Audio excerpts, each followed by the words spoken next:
New question, the member from Davenport. Thank you, Speaker. My question this morning is to the Minister of Finance, and I want to start off by congratulating him on tabling his sixth budget.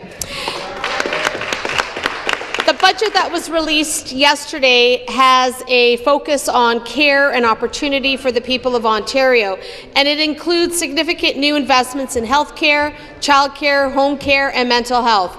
The budget also focuses on initiatives that make life more affordable and provide more financial security during this time of rapid economic change.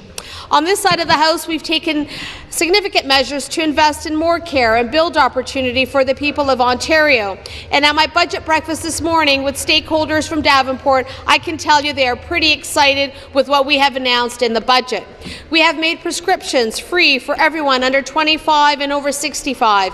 We've made tuition free for over 225 students. And now we've made childcare free for children aged 2.5 until they are eligible for kindergarten. We know these investments will benefit all people in Ontario. Can the minister please provide more details on the fiscal plan that supports these investments? Thank you. Minister of Finance.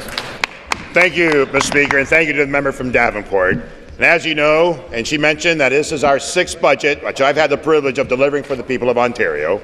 And each year we plan for the long-term successes of this province. A balanced budget is by no means an end in itself. It's a means to an end. In the end, it's a stronger Ontario. That's why we're using our fiscal strength to invest more in our people and our businesses here in our province. We're investing more, but with fiscal prudence in mind. So we do have a path to balance. We have a prudent and sustainable plan to track back to balance, and at the same time, we ensure that we have a sufficient amount of prudence and reserves and contingencies for any shocks in the system. And we'll do it again, Mr. Speaker. We'll provide for a balanced approach, but not at the expense of the people of Ontario. Thank you. Supplementary. Thank you, Speaker. And back to the Minister of Finance.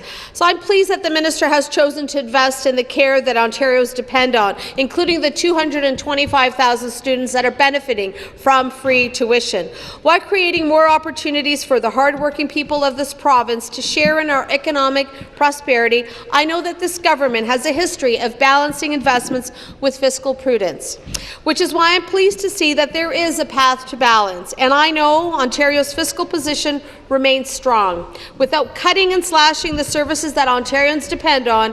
In fact, many of the investments made in the budget will grow our economy by investing in the people of this province.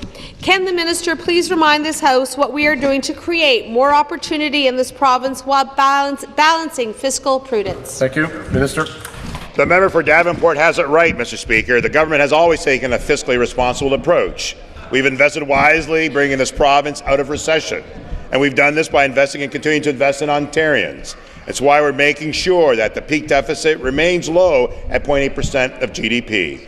And we're taking more strategic investments like childcare and to provide more choice for Ontarians, more drug and dental programs to keep families healthier, as well as the Healthy Home program for seniors so they can be more independent and more longer, and invest nearly $1 billion over the next 3 years for goods, jobs and growth plan. Through this, we will build our talent advantage, increase our business competitiveness, drive our trade and invest in our infrastructure to the tune of $230 billion over 14 years, a record level of investments that will build a legacy of opportunity for generations. Answer. Thank you.